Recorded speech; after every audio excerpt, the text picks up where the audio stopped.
नमस्कार विद्यार्थी मित्र.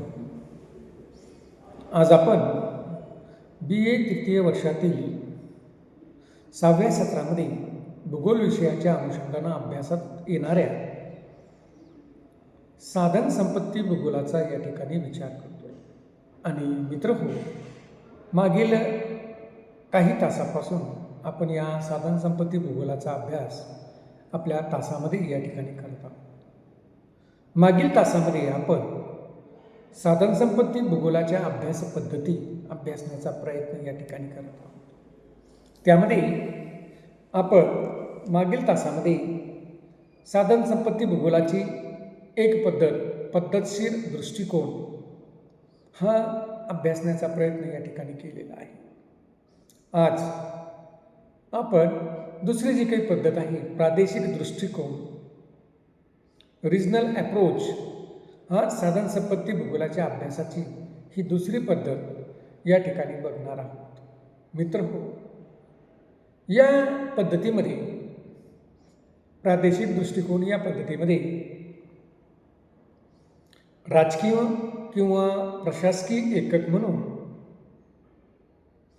एक एकक निवडून त्याच्या विविध घटकांच्या अनुषंगानं अभ्यास केला जातो. उदाहरणार्थ, भारताचा साधन संपत्ती भूगोल. भारतामध्ये कोणकोणत्या प्रकारच्या साधन संपत्ती आहेत यांचा अभ्यास आपण भारताचा साधन संपत्ती भूगोल म्हणून या ठिकाणी करतो. एकक या ठिकाणी एक प्रदेशाचं निवडलेलं आहे. एक राजकीय किंवा प्रशासकीय भाग, भारत हा देश म्हणून आपण त्याचं एक एकक म्हणून भारताचा साधन संपत्ती भूगोल म्हणून असा विचार या ठिकाणी केला आहे. किंवा जर आपल्याला काही छोट्या क्षेत्राचा अभ्यास करायचा असेल, साधारणतः गोदावरी खोऱ्यातील साधन संपत्ती भूगोल, मग गोदावरी खोऱ्यामध्ये कोणकोणत्या प्रकारच्या साधन संपत्ती आहेत यांचा विचार आपण या गोदावरी खोऱ्यातील असणाऱ्या साधन संपत्ती भूगोलाच्या अनुषंगाने या ठिकाणी करू शकतो. मित्र हो, या प्रादेशिक दृष्टिकोन या अभ्यास पद्धतीमध्ये तेथील आर्थिक व आर्थिकेतर व्यवहार यांचा अभ्यास, या अभ्यासातून त्या प्रदेशाचा साधन संपत्ती भूगोलाचा साकार या ठिकाणी केला जातो. अशा प्रकारे जगाची विभागणी विविध प्रदेशात, जसं आपण भारतात केली किंवा गोदावरी प्रदेशाची करून प्रत्येक प्रदेशातील वस्तूंचं वितरण व त्यांच्यातील परस्पर संबंध यांचं विश्लेषण करण्याचं काम या प्रादेशिक दृष्टिकोन या अभ्यास पद्धतीमध्ये भूगोलामध्ये, या साधन संपत्ती भूगोलामध्ये या प्रादेशिक दृष्टिकोन या अभ्यास पद्धतीमध्ये केल्या गेलेला आपल्याला दिसून येतं. तिसरी जी पद्धत आहे ती आहे तात्विक दृष्टिकोन. या तात्विक दृष्टिकोन या अभ्यास पद्धतीमध्ये एखादे भौगोलिक तत्व आधारभूत मानव आणि पर्यावरण यांच्या संदर्भात सामान्य विधान केलं जातं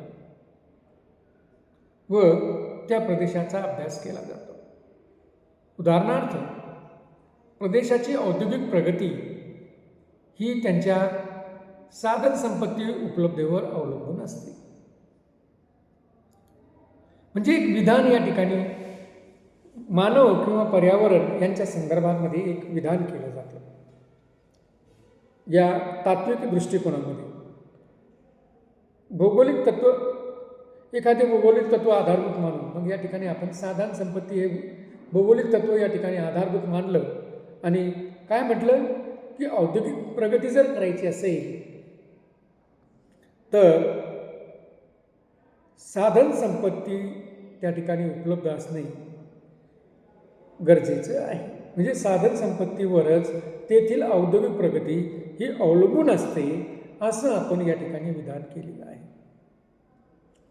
परंतु कोणत्याही प्रकारचा अभ्यास अशा प्रकारच्या अभ्यास केवळ तात्विक आधारावर केला तर तो एकांगी ठरण्याची शक्यता असते.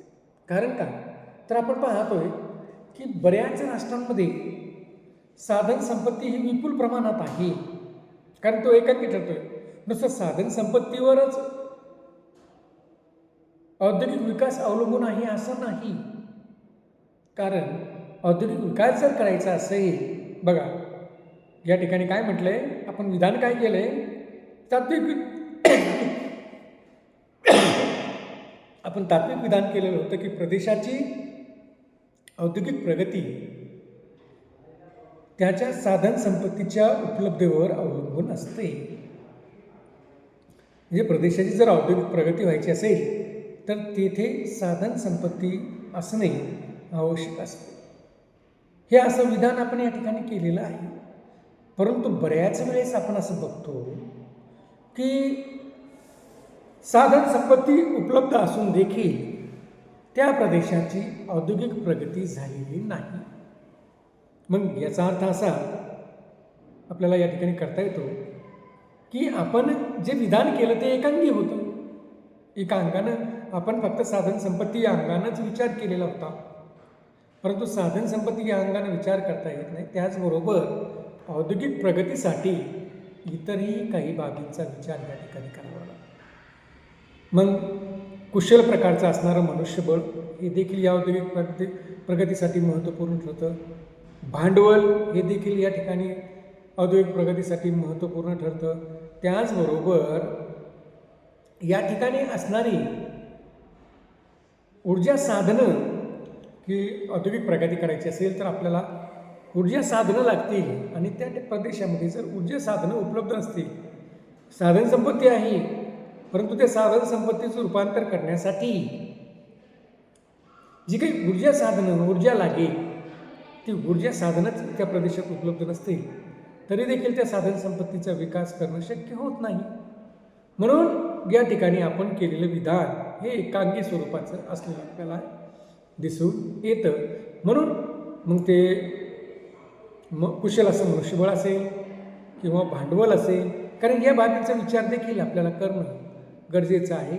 नुसतं एक तात्विक एक भौगोलिक तत्त्व मांडून आपण तात्विक दृष्टिकोनाच्या अनुषंगाने त्याचा विचार करू शकत नाही. पण बऱ्याच वेळा हा तात्विक दृष्टिकोन मानून देखील या साधन संपत्ती भूगोलाचा अभ्यास हा केला जातो. त्यानंतर चौथी पद्धत आहे ती आहे सांख्यिकीय पद्धती.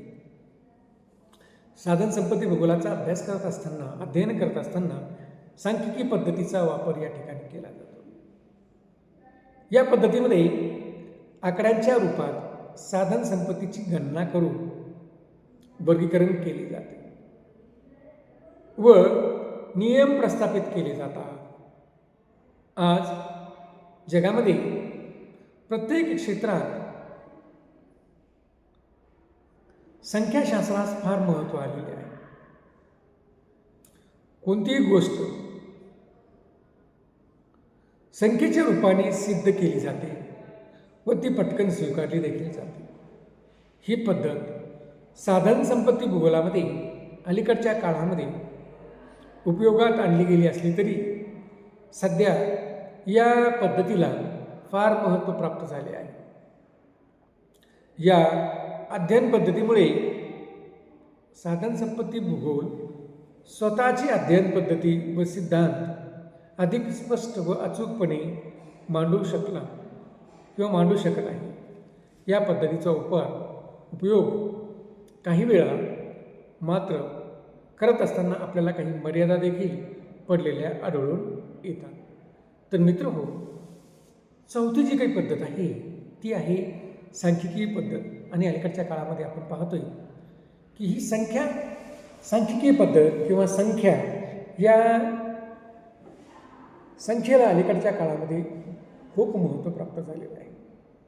कारण साधन संपत्तीचे गणना ही संख्येच्या स्वरूपात केली जाते आणि संख्येच्या स्वरूपात करून तिचं वर्गीकरण केलं जातं.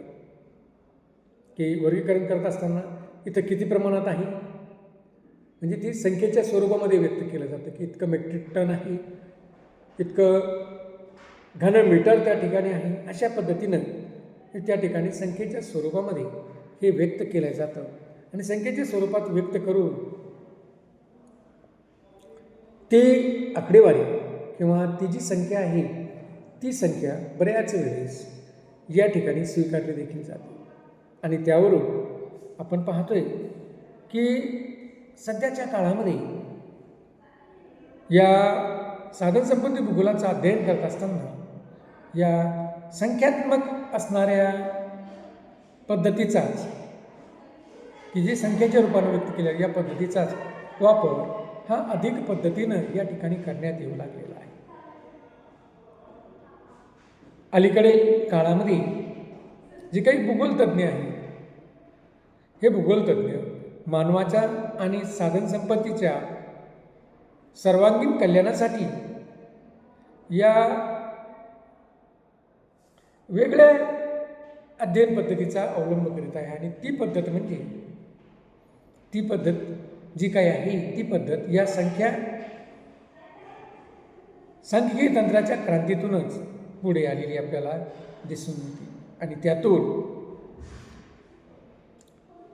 साधनसंपत्तीची